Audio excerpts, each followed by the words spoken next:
What's going on, guys? It's Joey from WrestleBuzz. I was fortunate enough today to interview Bill Carr, aka Dutch, one member of The Righteous, former Ring of Honor Trios champion. We go over times in FCW when he was with WWE, some good stories with familiar names that we know today, his progress through tag team wrestling, through the indies, with Team Tremendous and Dan Barry, and other great stories. I hope you check it out. It's my first solo interview, so don't give me too much flack in the comments, but I hope you guys enjoyed, and here we go. Hey, man, thank you so much for your time. How's everything going? Happy holidays. Well, you too, man. Thanks for having me. Everything's all right, I guess. Everything's pretty good. How about you? It's going good, man. It's going. It's it's a weird time in life, but we're getting through it. And gotta work, gotta go, keep going. Just let's get right into it, man. You've been wrestling for how long now? 20. I think I looked it up, or maybe my research could be wrong. But 2010 was a start date. Yeah. So I guess that's really when I started consistently getting booked. So I started training in the summer of 2006. Okay. But it was only during the summer, and it was only during like nice days out, obviously, because the ring was outside, and it was just kind of whenever we were able to get there. So I didn't have my first real match until November of 2008. I think I would say was my first match. So that's how long ago is that now? 14 years ago. 14 years, yeah. 14 years this month, I guess. Okay. Yeah, awesome, man. Now, did you go through like proper training? Was it like, so you hear different stories, you go to a school, you pay for it, or you just learn in the backyard sense? How was that process for you? Yeah, so I wrestled in high school, and when I was on varsity, the modified team would be finishing up their practice as we were coming in. And one day I came in a little bit early, and I recognized one of the guys that was picking up his son. And it was Tony DeVito from the Baldies from ECW. Yes. Okay. And I was like, oh my God, like I didn't even know he lived in the area. Yeah. And so I went up to him, and I came early the next day knowing that he'd be there. So I talked to him, and I went up and told him, I'm a big fan, because I was going to Ring of Honor shows at the time too when he was part of the Carnage crew. And we just started talking and everything. And he mentioned that he has a wrestling school that was in the area, which again, it was actually at the time was right behind my parents' house. Wow. I could literally walk in the backyard, and it's literally directly behind my parents' house. And he was like, yeah, I mean, if you want to, like, once you're done with school and everything, if you want, I'll train you. So I held him to that. But when I initially, because I originally wanted to start training as soon as I graduated high school. Okay. And he had just sold his ring. So we didn't have a ring. So he said, if you find a ring, I'll train you. And it wasn't until the following year where a guy I went to high school with called me and told me that, hey, somebody has a ring in their backyard, like an actual real wrestling ring in their backyard in Newburgh, where I'm from. I was like, oh, that's great. So went there, and it's backyard wrestling and stuff. Yeah. Because we had a real ring, we thought that, we're legitimate now, doing real pro wrestling. So it was pretty quick where I was like, you know what, I want to get trained. So I called DeVito up. I was like, we got a ring. I'm holding you to it. So let's start this. And then it started from there. And then, like I said, we could only train during certain times of the summer when it was nice out and everything. So it took a while to really, I guess, finish my training before my first match. Gotcha. Okay. That first match, I don't even remember who was really in it, but it was an 8-man tag. It was in Connecticut somewhere at, I don't know, like a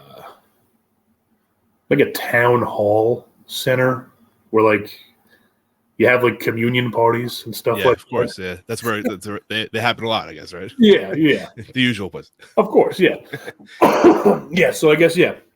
Yeah, so November 2008, my first match, and then Yeah, here and there I'd get booked, but I was also going to school at the time too, so I was doing a lot. I was going down to Long Island frequently, like not every weekend, but weekends that I could get down there, and I was training at the FTW school, it was called. The company was called FTW, based out of Long Island. Okay. And go down there and just, screw around and stuff and have some fun. And then eventually wound up getting booked like the end of 2009 into 2010 pretty consistently on a monthly basis with them.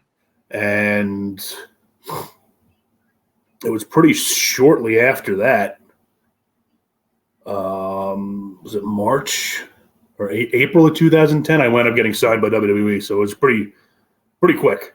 Yeah, I was going to get into that. How'd that process happen? Did you submit? Were you submitting tapes? I don't know how I know time frames are different. Like you hear stories, submit tapes to get looks at or or you someone that would maybe put a good word in for you. How was that process to get signed by WWE? This was, I came across a link online. I remember reading something that WWE was having try out to the OVW school. It cost $100. Okay. And you just had to get yourself there. And that was it. So I think you just had to submit an 8x10. You didn't have to submit any tapes or anything. Wow, okay. Yeah, so I actually skipped out on like my midterms and everything to go to the tryout. And like you hear all these different stories about tryouts and everything, how like they push you to like your absolute limit, and everything. We didn't do anything at this tryout. We did nothing. We were broken up into like 4 groups from like beginner to advanced or whatever. We were all doing the same stuff. It was like a half hour of the easiest drills you could possibly imagine, and then doing 45 minutes of chain wrestling, which at the time was just, again, I knew like 2 or 3 things, but I noticed that there was a camera going around the entire time filming us. Okay. So I knew how to nip up. So whenever that camera was around me, I nipped up every single time. So that's probably all they have of me on that tryout tape. So then chain wrestling. Then part 3 was we sit down for an hour and watch wrestling. Okay. That's part of the tryout. Okay. And then you do a minute promo, and that was it. Then day 2 was everybody was involved in an 8-man tag, and you had 1 minute to show what you can do. And that was it. And I left early too. I had to go catch my plane back to Albany, and I left early. But when I was leaving, I did see John Laurinaitis there, and I said, "Hey, nice to meet you. My name's Bill. Yada yada yada. I have to leave your tryout early." And wound up getting signed a few weeks later. Yeah, that's awesome, man. I guess from what you said, I had 2 questions out of that. Now you had that 8-man tag to kind of show off that minute that you get. Are you quote unquote getting all your shit in, or are you trying to work a style that maybe that would appeal to the people that are looking at you? I had no idea what I was doing.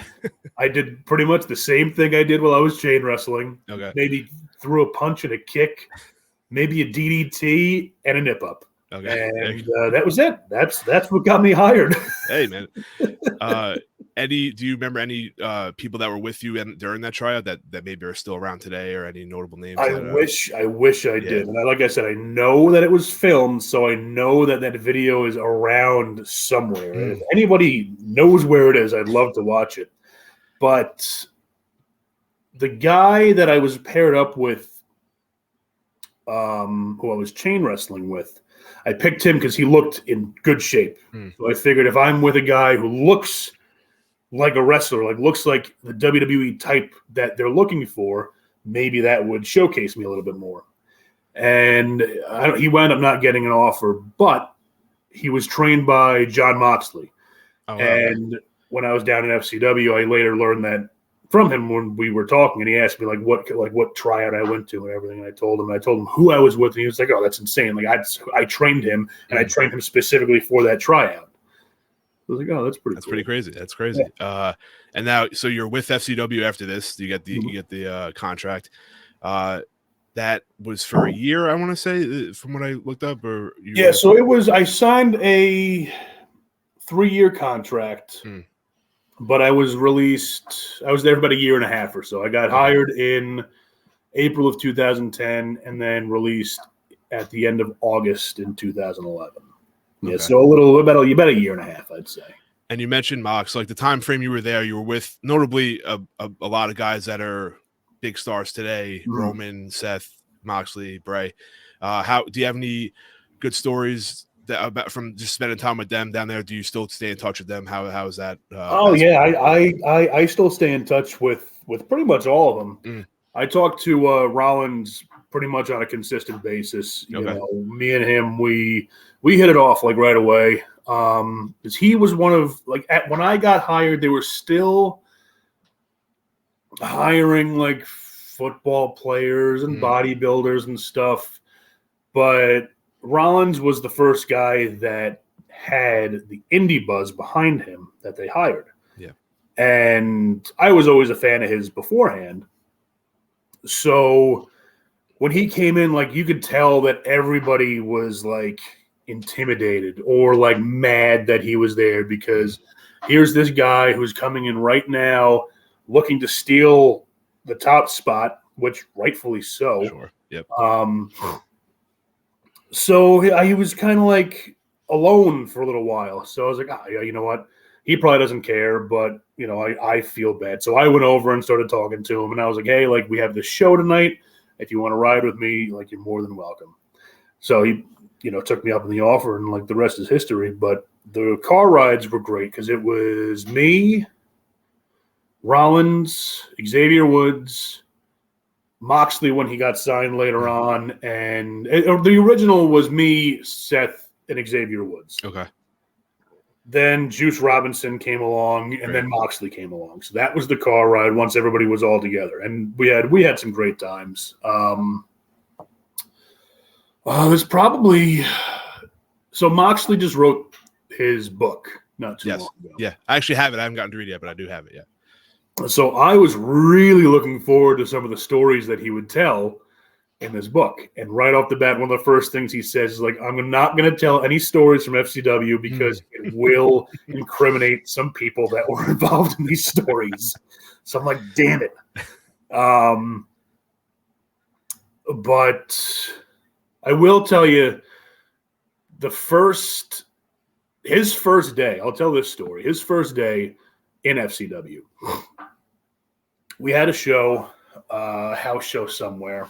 I don't remember exactly where, but we had the day off the next day. So a bunch of us went out and had some drinks, and he didn't really know exactly where he lived at the time. He just drove down. He found the cheapest room to rent and just took it. It was, I think he says it in the book, it was a crack house pretty much. So yeah, we go out and everything, and we're having a good time. We're drinking, and at some point, we just all go our separate ways. I forgot who was there. There was a good amount of people there, but we all go our separate ways. And I remember waking up from a phone call from EC3. He's like, "Hey, I got some bad news." I'm like, "What? What's going on?" He's like, "We lost Moxley." Oh boy! And I'm like, "What do you mean we lost Moxley?" He's like, we all just left without him. We didn't know where he went. So I'm like, what do you mean you didn't know where he went? Like, you guys, the car that he was in, like, you guys were responsible for him, and you completely screwed it up. So then I called Rollins. And again, like Rollins, he's like a mentor to me, and especially at the time there too. So it was almost like I had the phone in my hand. It was almost like calling my dad to tell me that I did something wrong. And that's how the conversation kind of went.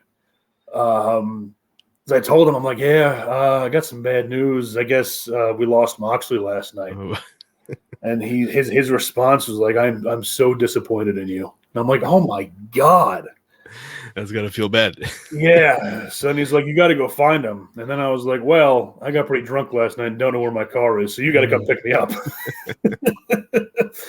So he had to come grab me, and then we're driving around Tampa, trying to trace back my steps, and because Rollins he doesn't party, he's not a big drinker or anything, so he would never come out. But then I'm remembering, I'm like, okay, I kind of remember where he lives because I had to go. We picked him up. And, well, no, first off, Moxley drove his car to Rollins' apartment that day, and we all got in the car and drove together. Okay. So Rollins goes back to his apartment. He's like, okay, hopefully his car's not here. We pull in the parking lot. It's the first car there. And the windows are rolled down. The keys are just thrown in the front seat. Like, what? How does this, why do you do this in the first place? All the windows are rolled down. Yeah. Anybody could just steal the car right now. Anybody could take it. So like, okay, that's bad sign number one. So then again, we're driving around, and I kind of remembered where he lived. So we turned down the street, and I see the house. I'm like, oh yeah, this is it, because it's a crack house. Yeah.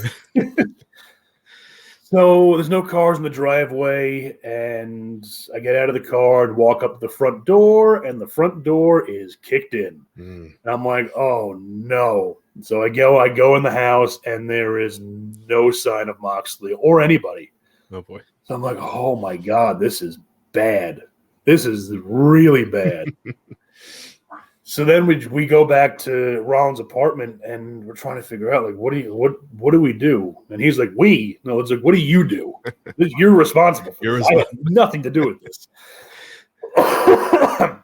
Like, I'm pacing back and forth in the apartment, and all of a sudden I get a phone call from Joey Mercury. And I'm like, oh no. So I answer the phone. I'm like, hello? And he's like, what the hell did you do last night? I'm like, what do you mean? He's like, Moxley is in the lobby of my apartment complex right now, covered in dirt, and looks like he got hit by a truck. Oh, boy. So I'm like, so he's alive? He's like, what do you mean he's alive? Yes, he's alive. I'm like, okay, that's it. That's all I need to know. I'll be right down. So then we go downstairs, and yeah, sure enough, there he is, just looking like a pile of shit. And the weird thing was, though, when I got there, I was so relieved that he was alive. Yeah. That I was like uncontrollably farting for some reason. I couldn't stop. I don't know why that happened. But that's my favorite part of the story. It was all the relief coming out. You were all tense. It was all we've all been there. Yeah. So yeah, in the end, he's alive, and now you know where he is. So it's a great story, man. Yeah. You mentioned Joey Mercury real quick. It was he. I'm not familiar with my time. Right? He was an active wrestler with you guys then there. Was he training? No, he was a trainer at the time. So okay. He had that injury with the ladder. The ladder, yes. Yeah. And I guess he got, maybe hooked back on drugs at the time too, and was sent to rehab. Came back, was supposed to wrestle, but he was like, you know what? I don't want to anymore. I'd rather go down to FCW and be a coach. And he's one of the smartest guys in wrestling. Yeah, I was gonna say, all the stories I've heard from other interviews I've watched, he such a great mind for the business, and you could tell he was a great worker, but like just from a fan's standpoint, to know that he's on another level behind the scenes is pretty cool enough. Oh, absolutely. And we'd be going over stuff, and be going through the motions and everything, and just a simple, like, you grabbed him in a headlock like this. Mm-hmm. Why don't you change up your footing, take a step this way, and grab him this way? And it's like, oh my God, like that looks a million times better, and you wouldn't even realize. Yeah, you wouldn't even realize. So he's like got that kind of mind to him. Yeah, it's like those minute details down. Where exactly, yeah, that's great. Exactly, yeah. Who else was down there coaching or training when you were down there? So we had the main coaches were Dr. Tom Pritchard, okay. Yeah, Steve Kern, Dusty Rhodes, and Norman Smiley. And a few months after I got there, Ricky Steamboat was pretty consistent as a trainer. And then Midian would show up randomly trying to get a job, and everybody was kind of like, I would just kind of feel bad. Let them hang around for a little while, and don't let them teach anything. Just let them hang around. So that was a random person that would show up. Wow. Looking for a job. Real nice guy, but it was funny whenever he would show up because everybody was like, "Oh God, here we go." Now you were a fan your whole life growing up as a kid watching wrestling? Oh yeah. So how was it to nothing against Norman Smile, but even to work with like Dusty Rhodes and Ricky Steamboat, two legends of the business, like on the forefront? How was that being able to like pick their brain or work with them when you were down there? It was insane to even thinking about it now. Yeah. Looking back, it's like, my God, like that's what I had at my fingertips. What are the two greatest minds in wrestling? Whenever I wanted, asking questions. What do we know? Being able to pick their brains. But it was surreal. Mm-hmm. It was surreal to be around those guys and have them teach us, which again, insane to even think about. Yeah, it's pretty crazy.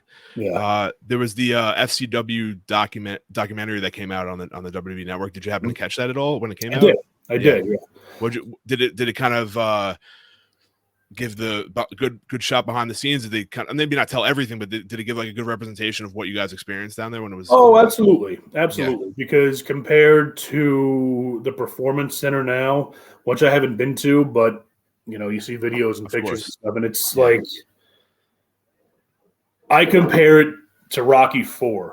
So the PC is like where Ivan Drago is training, and FCW is the mountains in Russia or wherever he is, wherever Rocky is training. Yeah. It was a warehouse with 3 rings and no air conditioning and toilets that would back up constantly.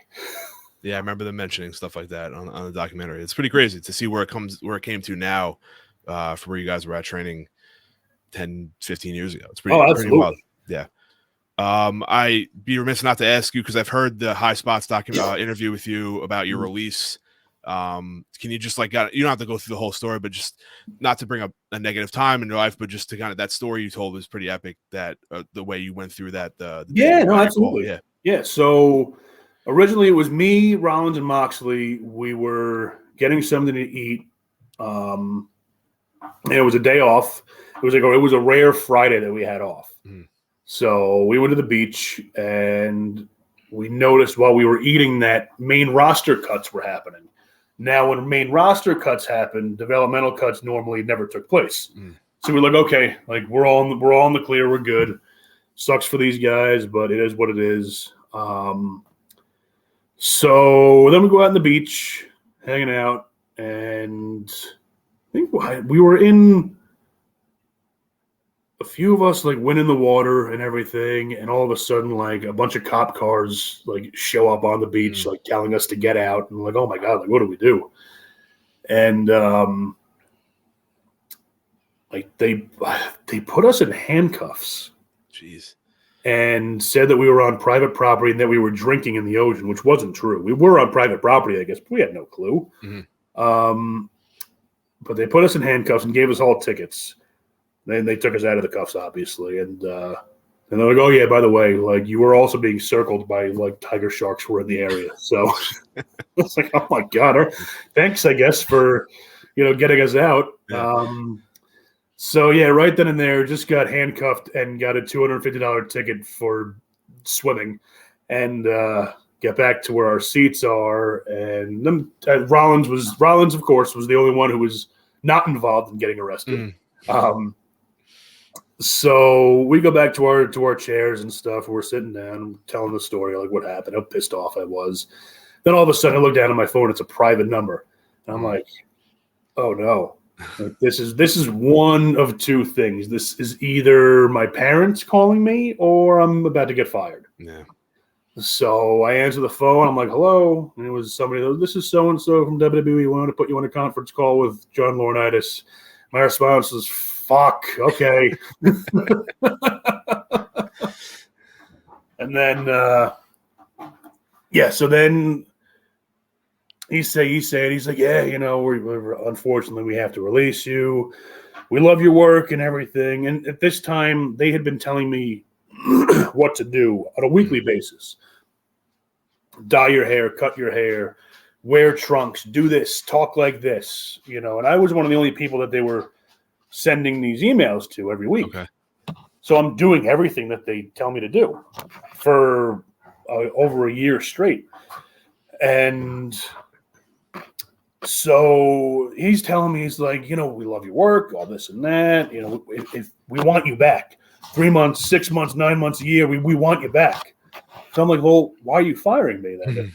You're telling me you want me back in 3 months. And he's like, I can't discuss that. Oh, right. So I was like, okay, great. So I asked him, I was like, so I'm just curious, like, what is the reasoning behind this? And he said, well, we don't see enough of yourself in your work. So I'm like, what? You've been telling me exactly what to do for over a year now. And I've been doing everything that you've told me to do. And you're telling me you don't see enough of me in my work when I've had no part of doing whatever I've been doing? It's all been you guys.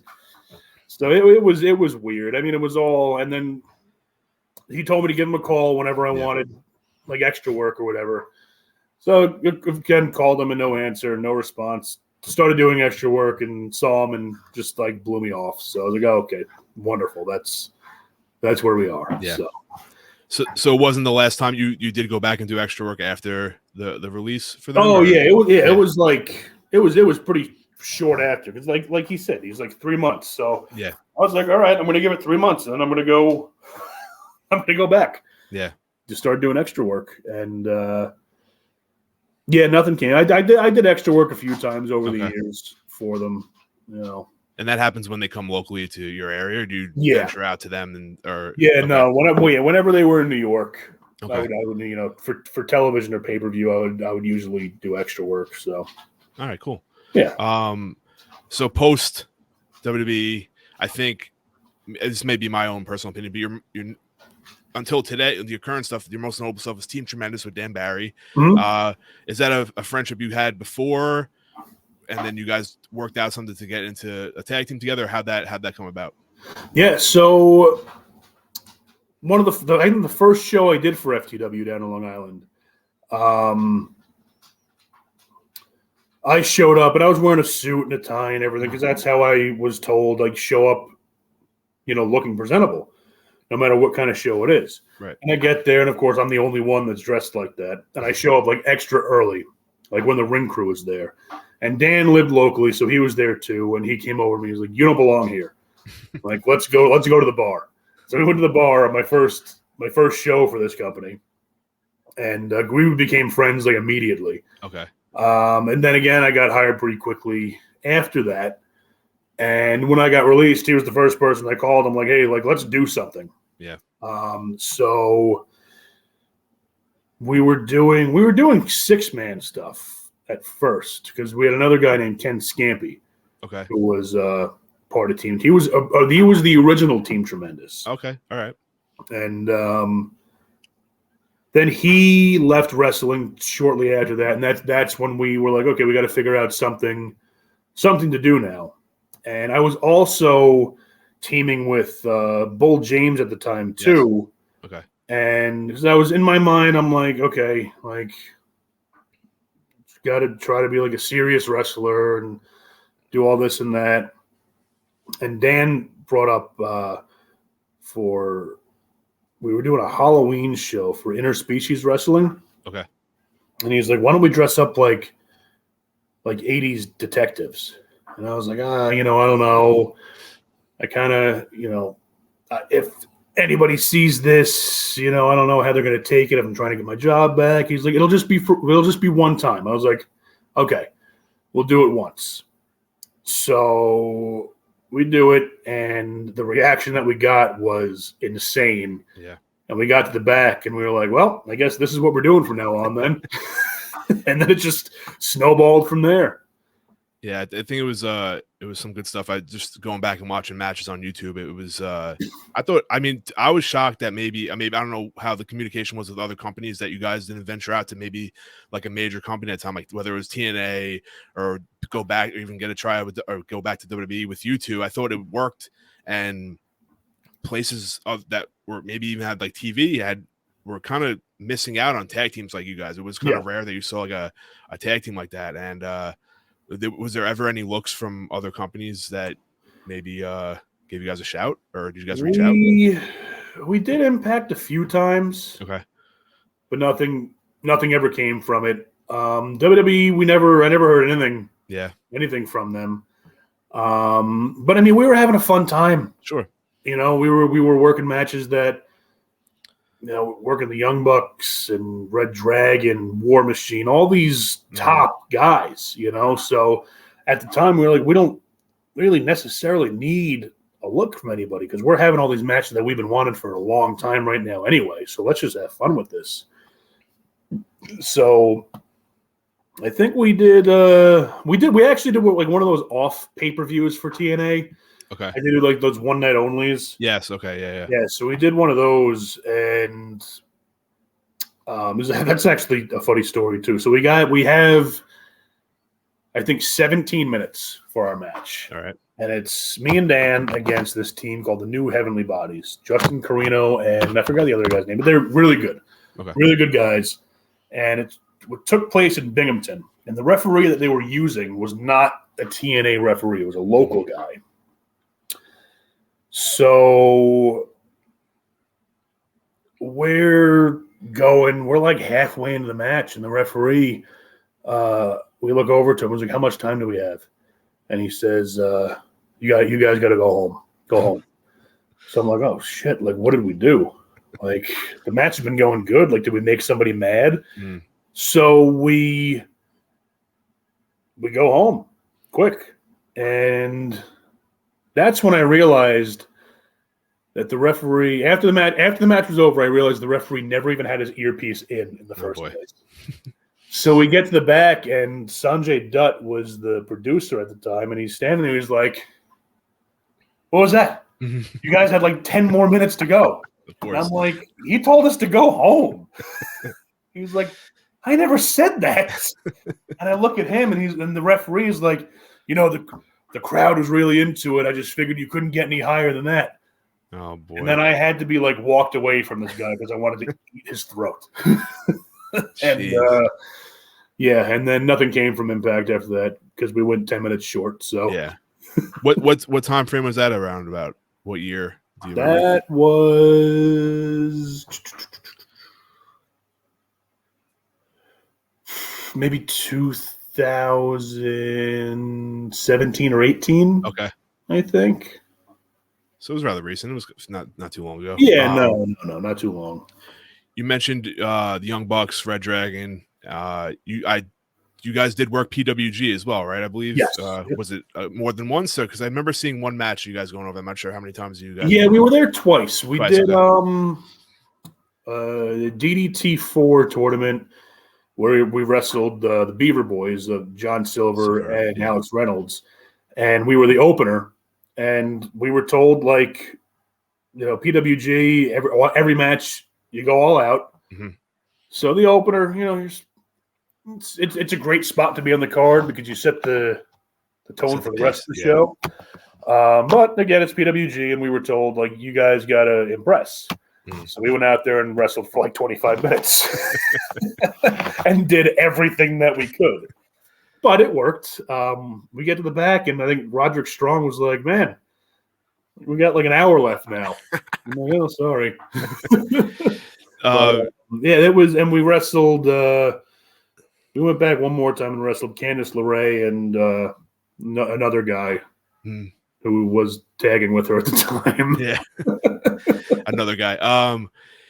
Your style for a bigger guy definitely sticks out. I think you'd ask anybody that knew of you, the Canadian Destroyer for a guy your size is definitely something notable. It's something I think you should be proud of. If not, I mean, I wouldn't say it, but that style sticks out for like a PWG crowd. Mm-hmm. Were you able to pull that off while you were there? Was that one of the moves you got in? I had to. Yeah, you had to. It's a spot. And a sidetrack story, I think I went to see you at a House of Hardcore show a few years back, and you were teasing it, but you never pulled it off. And I was like, I wasn't pissed at you, but I was like pissed. I was like, oh man, I wanted to see that live. I think it was one of the only times the the first time I got to see you live. Yeah. And I was looking forward to it. I think you also teased like a tope suicida going into like a crowd, and you like just stopped and like you went over, like through the ropes. I don't know, it was fun. Yeah. It was a good time. But where do you remember where that show was? It was Queens, Corona, Queens. Yeah. So Tommy Dreamer, it's weird with that. So he's like, because we had the ECW arena the next day. Okay. So he's like, you got to save that. You got to save this stuff for the ECW arena. I'm like, but I could do it both nights. Yeah. He's like, nope, you save it for the ECW arena. Yeah. I was like, okay, you're the boss. Yeah, another story to go along with that. That arena that was at, which was wild to me. I haven't been to a local show in a long time before that, and Beulah McGillicuddy was serving food. Yeah, I guess it's like a family affair. Yeah. And then the bathroom there was just like one toilet, no doors around it, and everyone just like it was a fun time. It was like it felt like what I would think an old ECW show would be like, and I thought that was pretty awesome, man. Yeah. I guess we'll stick with House of Hardcore. Did you do a lot of shows with them when you I don't know if he still does them anymore. Yeah, no, he doesn't do them anymore. But yeah, I did a bunch of shows with them. I actually helped train at the House of Hardcore school. Okay, cool. They had it up here in Poughkeepsie at the Civic Center.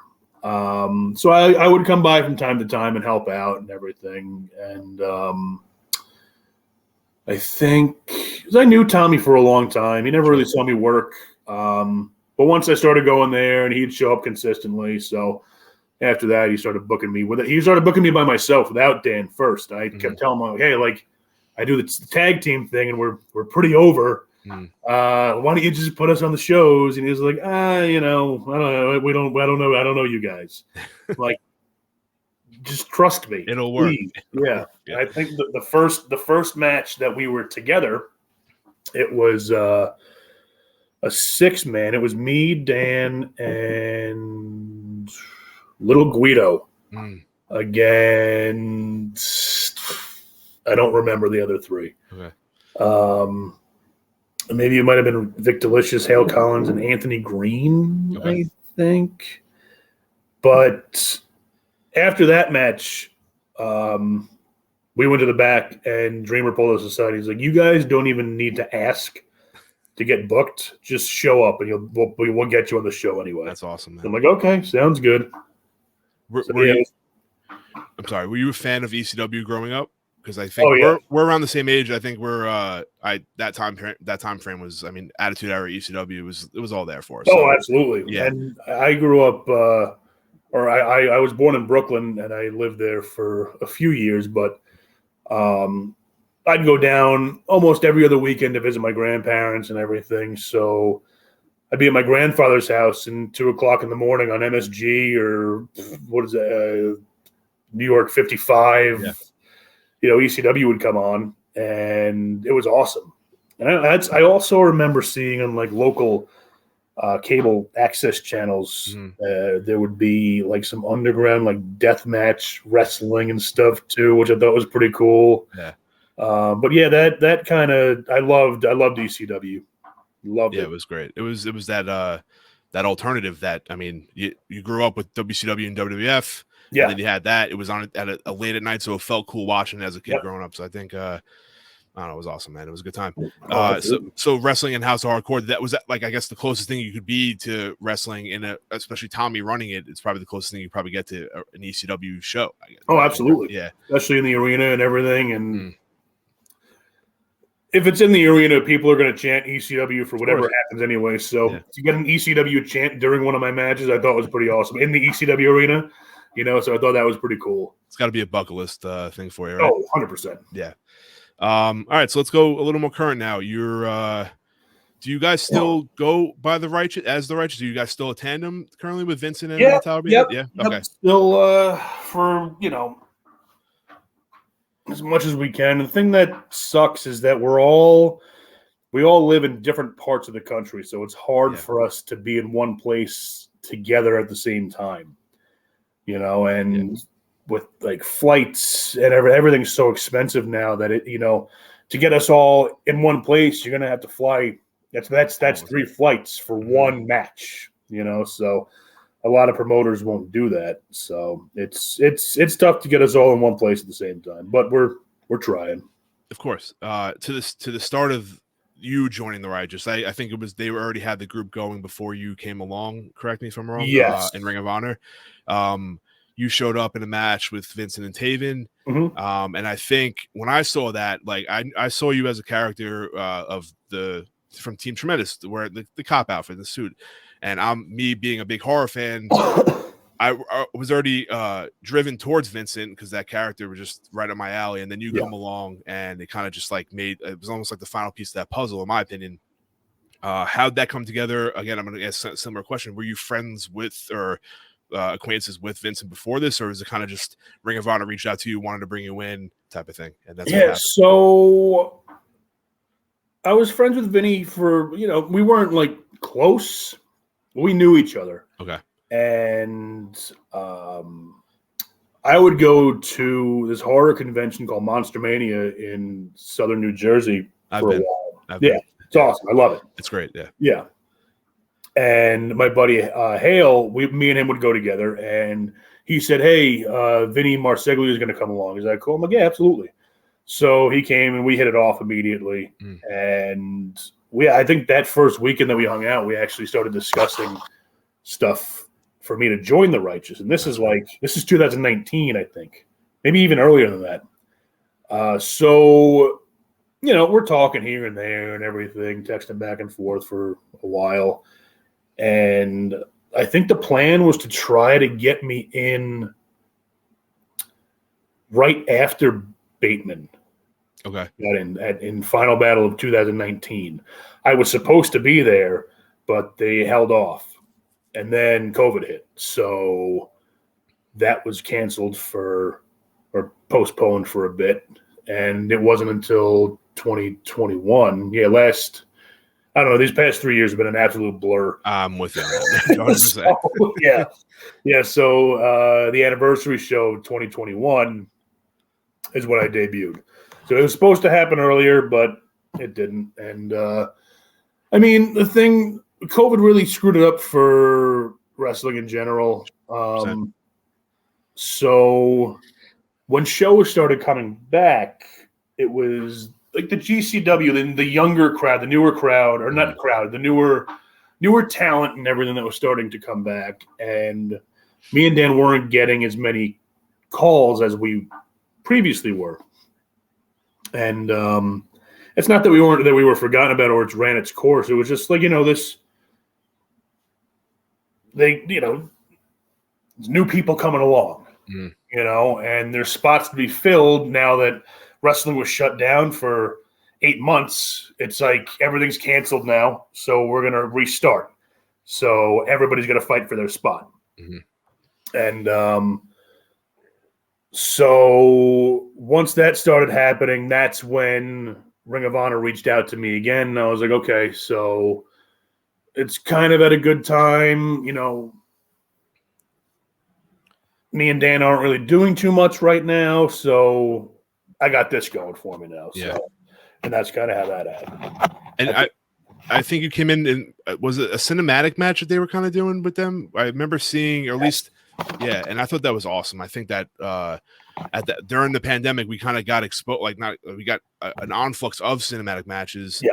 And I thought they were great. I think it fits that style, your guys' characters you can do so much more and make it a little more creative than you could maybe in a live aspect. So, oh, absolutely. And that's the thing with the group. And that's why we're not as prominent on the indies right now, is because what we do is kind of made for television.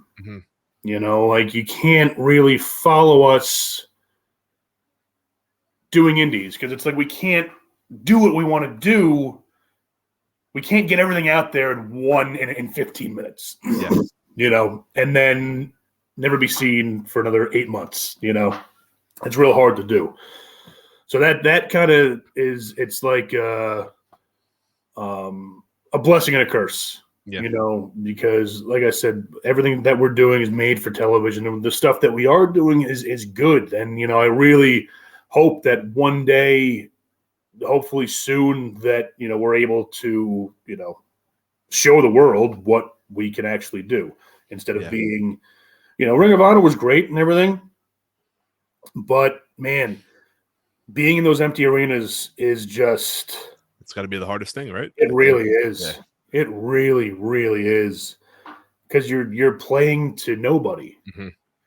And it's just weird. Yeah. So if they started bringing back fans earlier and they were doing tapings with fans, I think that we would have, gotten over a little bit more. Mm-hmm. And then we were headed in a great direction. And unfortunately, the company was sold as we were starting to pick up steam.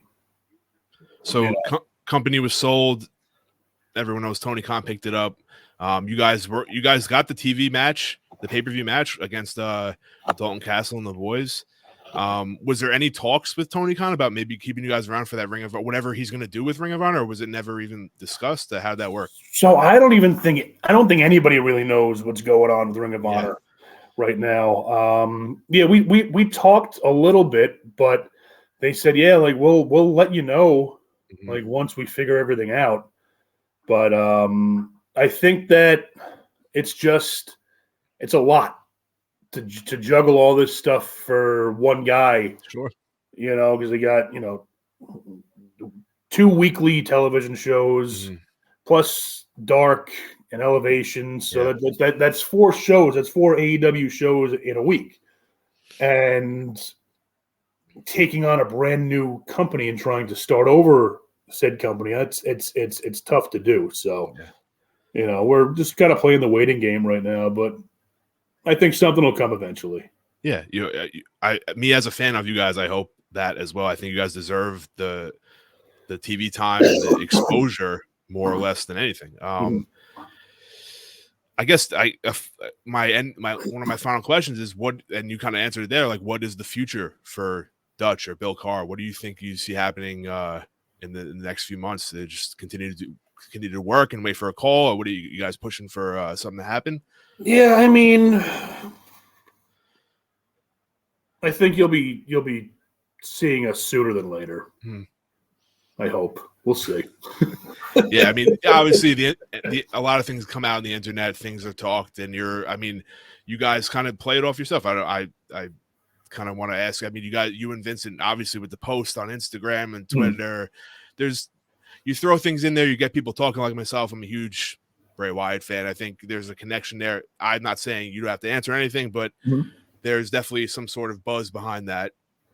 And if it is ever going to happen, and I know you're friendly with Bray, I've heard interviews that you've had stories with him as well. I think that'd be a perfect place for you guys, whether or not it happens or not. I mean, hey, you guys do what you got to do, but I hope to see you guys soon on a television aspect, whether it's WWE, AEW, Impact, whatever. Bring it back at Ring of Honor if it starts up again. But I appreciate that. Yeah, same here. I hope so.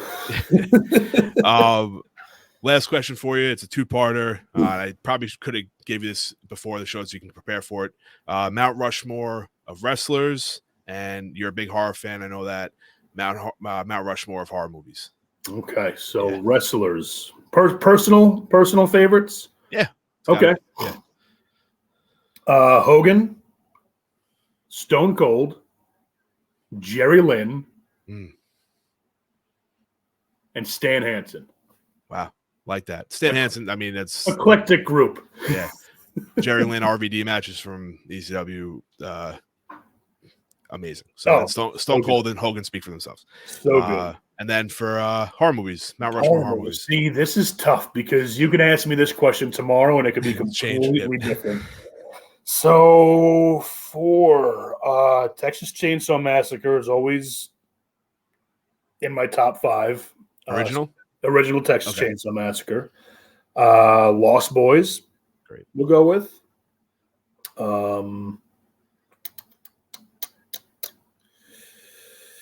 Oh, man. Cannibal Holocaust. Okay. And, we'll go with The Devil's Rejects because I just watched it the other day again, and it's timeless. Yes. That's up there for me as well. I'd like to think I know my fair share of horror movies, and I'm maybe not up to date. I get shit from my cousin who's a big horror fan. He gives me a crap all the time for not knowing some of the classics, but I'm with you on those. Yeah. Lost Boys, they're making a remake though, I think. I saw that. Yeah. I wanted to ask you, I guess we can keep this in there or whatever, but horror movies now, I think it's kind of hard. Maybe not hard, but it's rare that we see an original piece. It's always like a remake or a play of something. Is there a space for an original horror movie now? I feel like we don't see them ever. I mean, so this year, I think my top 3 are Barbarian. I just saw that. It was great. Which I went into it, and I was told to go into it not knowing anything. Don't watch a trailer. Don't look up the plot. Don't look up anything. Mm-hmm. And I think that made it that much better for me, because if I knew about it, it kind of just would have been another horror movie. Yeah. You know? Great cast. Great unexpected cast, because I didn't know who was in it or anything. Mm-hmm. Loved that. X was another good one. I think that was, if we're going with original horror, I think Ty West is the next guy, or maybe he's the guy right now for horror. And I just watched Pearl the other night. I didn't catch that yet, but I've heard it came out recently, I believe, right? Yeah. So yeah. I loved X. I thought that was great. I talked to a few friends about Pearl. They said it's not as good as X, but I actually wound up liking this more than X. And it's just the way that it's filmed, the score, the acting. There are 2 notable scenes for me that are just like so unnerving. They don't have anything to do. There's no gore or anything in these 2 scenes. I mean, it's a pretty gory movie, but so was X, so that's expected. Yeah. So there's like a 7-minute monologue from Mia Goth, who plays Pearl in the movie, and it's done in one shot, same frame, and I thought that was just amazing. That for 7 minutes straight, she just went and went and went, and then the credits. The credits are. It's one of the best things I've seen. Yeah. It's just her smiling as the credits are rolling. But Ty West never called cut. He just kept filming her with this smile on her face. And you can tell that she's just getting more uncomfortable as the seconds go by, to the point where she starts to cry and like she's tearing up and everything. And it's just, watching that is just so like, holy shit, like this is... It's like I said, it's unnerving, but yeah, I love the both of them. I think Pearl is a little bit better, but yeah, I mean, those 3 this year are probably my top 3. So I guess it kind of goes against my point of maybe getting original, because I think those are rather original, especially X, and then Barbarian has that the aspect to it is definitely original, and those 3. I mean, again, they all came out this year, but before these 3 movies, the last 10 years, I mean, you get The Conjuring, Insidious, but other than that, there's nothing really. Everything's kind of been done before. Yep. I haven't watched the Hellraiser remake yet. I heard that was pretty decent. I haven't checked it out yet either. And the new Halloween, I've been deterred away from watching it because of all the reviews. And one of my brother-in-law is a big fan, so I go by him sometimes. He's like, "Don't." I was like, "All right." Yeah. I'll wait. It easily replaced Rob Zombie's Halloween 2 as the worst movie in the Halloween franchise. Maybe one of the worst movies of all time, I'd say. All right, man. Yeah, I appreciate you taking the time out, especially during the holidays too, to come on here with me. And of course, man, absolutely. Whatever you want. I could talk for hours. So maybe we'll have a part 2 strictly about horror movies. I think we could. I would absolutely love that done. All right, man. Thank you for your time again, Bill. I appreciate it, man. Yeah, thank you.